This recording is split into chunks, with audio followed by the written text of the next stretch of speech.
Hey guys, welcome to my channel. Today I'm going to show you how to play the song For All We Know on concert ukulele. Tomorrow was made for some. Tomorrow may never come, for all we know. This is a 1934 song by J. Fred Coots and Sam M. Lewis. You might be more familiar with the 1972 version from Donny Hathaway. The majority of this song is totally appropriate for beginner players, but there are definitely a few moments where we branch out into more challenging territory. So if you're a beginner, but you feel like you might be ready to move on to some more challenging things, give this a try. This song is in 4/4 time, and it's got a 32 bar A-B-A-C song form. That means we've got one idea, we've got an answer to that idea, return to the original idea, and then end with something a little different. The good news for us is that after we've learned the first section, we've already learned half the song. We're gonna learn this song in the key of C. I have sheet music and chord diagrams available to my Patreon patrons at patreon.com/AbigailFlowersMusic. Let's take a look at the first 8 measures. I'm going to play through and display the chord diagrams on screen, and then we'll go through each chord individually.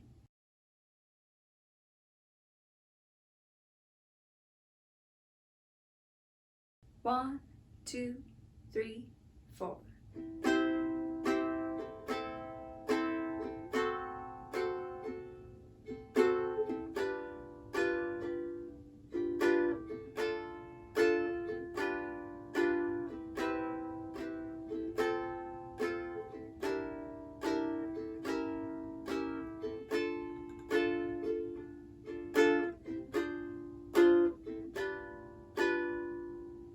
The strum pattern I'm using is a simple down, down, up, down, up, but you can also just do down strums on the quarter notes.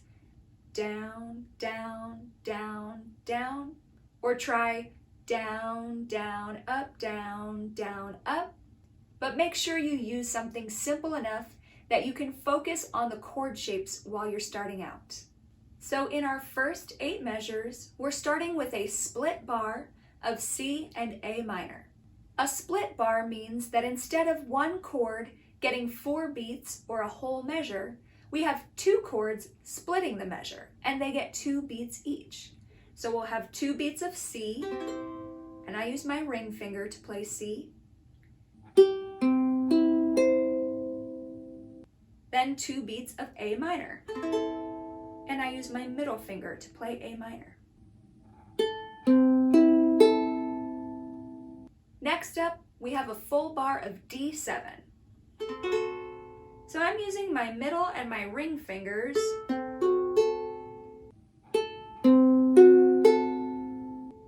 but if you want, you could use your pointer and middle. Measure 3 is a full bar of G7. So that's open, middle finger, pointer, ring finger.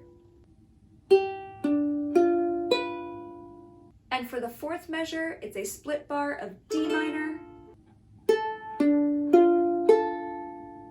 to G7. Next up is a split bar of C major 7 to F. C major, got my ring finger on the 2nd fret of the A string.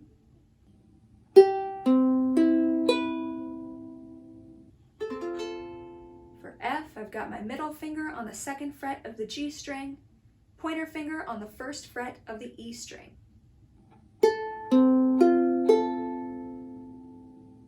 Next up is a split bar of E minor 7 flat 5 and A7 flat 9.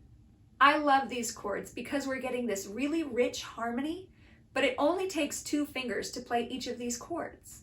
So our E minor 7 flat 5, it's open, 2nd fret, open, 1st fret, and I'm using my middle finger and pointer finger.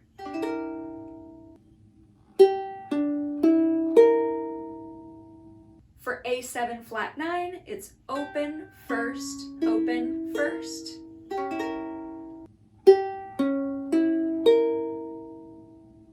And now I've got my pointer on the C string and my middle on the A string.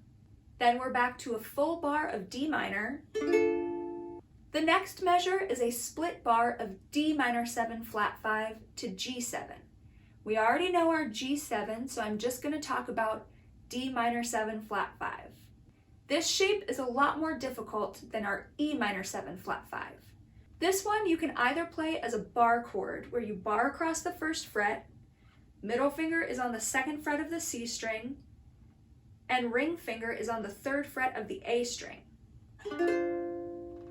Even I struggle with this as a bar chord this close to the nut, so instead I play it like this. So pointer finger, ring finger, middle finger, pinky, first fret, second fret, first fret, third fret. There's just no getting around the fact that that's a challenging chord, and to be honest, if you're really struggling with it, you can skip it and make that a full measure of G7. Don't forget to click subscribe so you won't miss my next video. Now let's move on to the second 8 bars.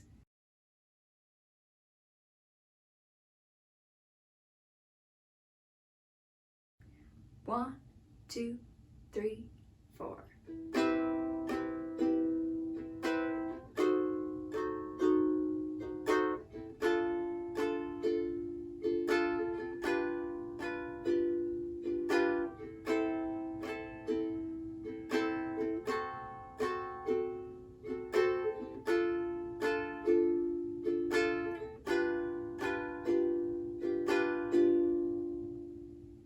Now let's look at the second 8 bars. We're starting with a full measure of C major 7. Again, that's just ring or middle finger on the second fret of the A string. And next up, we have a decision to make. The correct chord to play is an E flat diminished 7. E flat diminished 7 is played second fret, third fret, second fret, third fret. I've got my pointer on the G string, ring finger on the C string, middle finger on the E string, and pinky on the A string. In this case, that chord clashes with the melody, and it would sound really lovely with a band, and it sounds a little more crunchy on ukulele. Here's what I mean. We won't say goodnight. Do you hear how that note, night? It's not in our chord.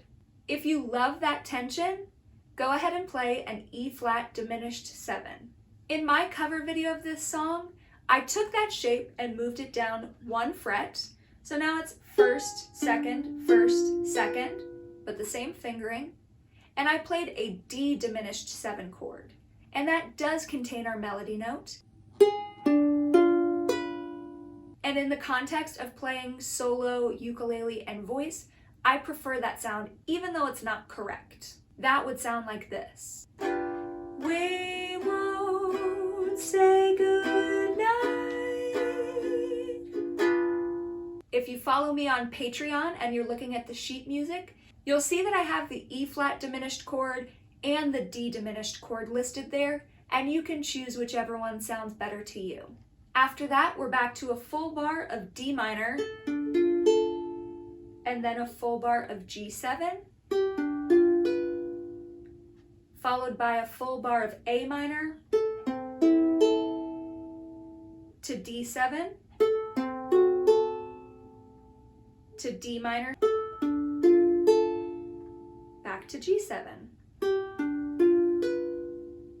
So aside from that diminished chord, everything in this section is pretty familiar. When playing through the real song, you would go back to the first 8 measures at this point.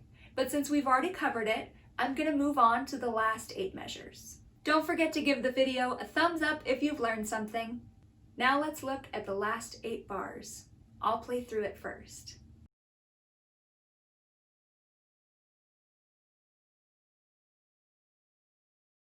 One, two, three, four.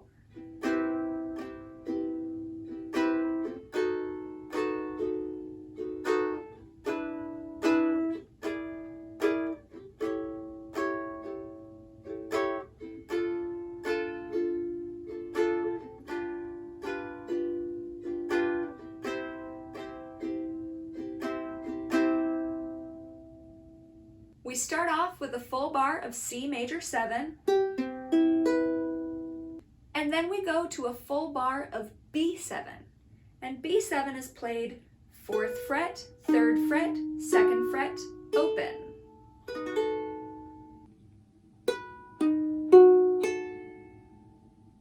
Next up, we have a split bar that starts with E7. And our E7 is 1st fret, 2nd fret, open, 2nd fret. I use my pointer, middle, open, ring. The second half of that split bar is a B flat 7 sharp 11. This is a pretty challenging chord, and I love it so much, I think you should give it a try, but just know that if it's a little too challenging right now, you can skip this chord and move on to the next. So our B flat 7 sharp 11 is 3rd fret, 4th fret, 4th fret, 5th fret.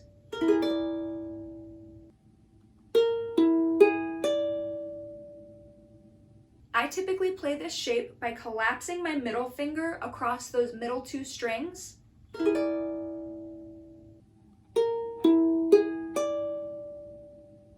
But you can most definitely do pointer, middle, ring, and pinky. That leads into our A7, which of course can be played very simply right there. That's open, first, open, open.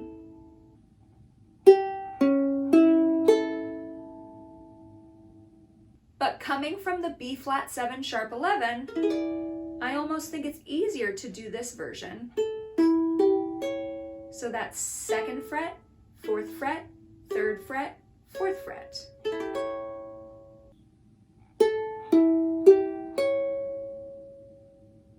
Pointer, ring, middle, pinky.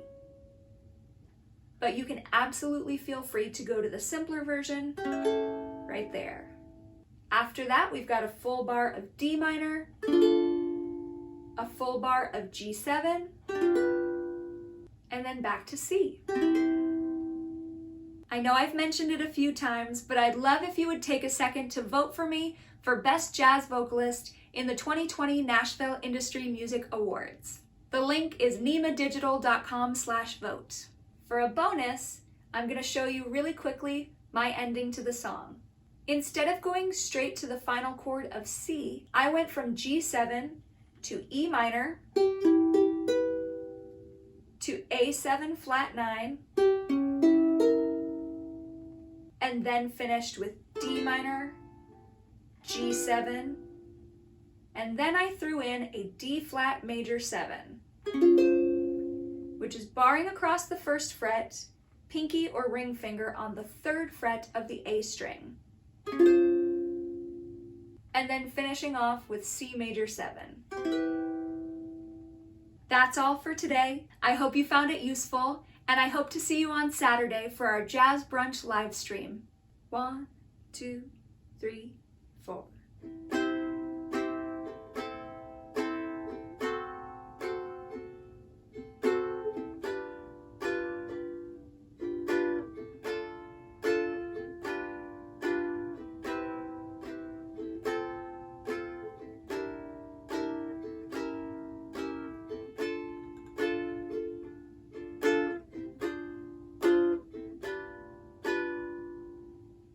1, 2, 3,